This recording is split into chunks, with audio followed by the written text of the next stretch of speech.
নোয়াখালী জেলার বেগমগঞ্জ উপজেলায় ট্রাকের ধাক্কায় সিএনজি চালিত অটোরিকশায় যাত্রী মা ও মেয়ে নিহত হয়েছেন। নোয়াখালী জেলা প্রতিনিধি রিপন মজুমদারের প্রতিবেদনে থাকছে বিস্তারিত।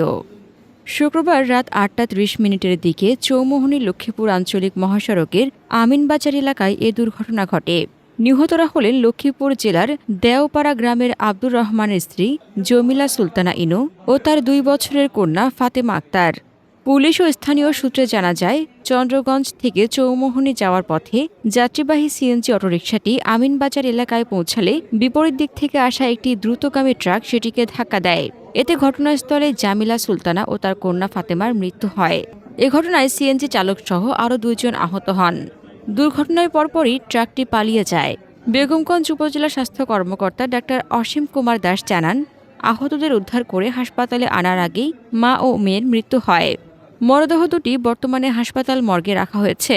জামিলা আক্তার ইনু বয়স আনুমানিক ২০ এবং তার শিশু সন্তান ফাতেমা আক্তার বয়স ২ বছর। রোড ট্রাফিক অ্যাক্সিডেন্ট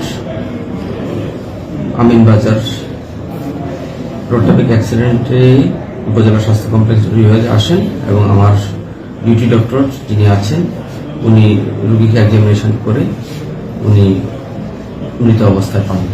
আপনার ওই যে ব্যায়ামগঞ্জ দিকে চৌরাস্তার দিকে আসার পথে আমার ওয়াইফের আবার ছেড়ে নিয়ে ওই যে রাস্তার মাঝখানে একটা বালু টাল ছিল, সামনে থেকে গাড়িও আসতেছে, টাক আসতেছে, আসার কারণে আমি ওই গাড়িটা ফুলটি খাওয়ার কারণে এখন আমার ওয়াইফের বাচ্চা মারা গেছে।